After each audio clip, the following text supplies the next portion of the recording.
ચાણસ્મા મુકામે શ્રી ભટેવા પાર્શ્વનાથ જિનાલયના શિખર પર 210મી ધજા ફાગણ સુદ 3ના દિવસે ચડાવવામાં આવી। ધજા લહેરાવાનો સુંદર અવસર હતો। દાદા શ્રી ભટેવા પાર્શ્વનાથની પ્રતિમા લગભગ 6 લાખ વર્ષ પ્રાચીન છે। વેરુ અને માટીની બનેલી છે। દાદાના શિખર પર ધજા લહેરાવાના પ્રસંગમાં પૂરા ભારત વર્ષમાં રહેતા ગામવાસીઓ પરિવારજનો આ દિવસે અચૂક આવતા જ હોય છે। 3 દિવસનો ખૂબ જ સુંદર કાર્યક્રમનું આયોજન કરાતું હોય છે।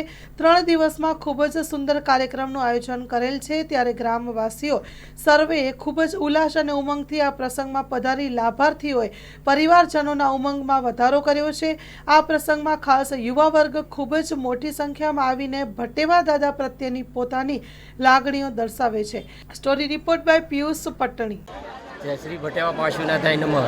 ચાણસ્મા મુકામે આજે ફાગણ સુદ ત્રીજના દિવસે 210મી ધજા ચડી એનો પ્રસંગ અમારે ફાગણ સુદ એકમથી લઈને ફાગણ સુદ ત્રીજ સુધી 3 દિવસનો મહોત્સવ હોય છે। ત્રણેય ટાઈમનું જમવાનું નૌકારસિંહ સ્વામી વાત્સલ્ય શ્રી સંઘનું અને ચાણસ્માના વતની જ્યાં જ્યાં વસે છે પૂરા વર્લ્ડમાં એ આ દિવસે ખાસ ધજા જોવા માટે પધારે છે અને એના માટે અમે ખૂબ ખૂબ આભારી છીએ અને દરેક જગ્યાએથી પધારે છે।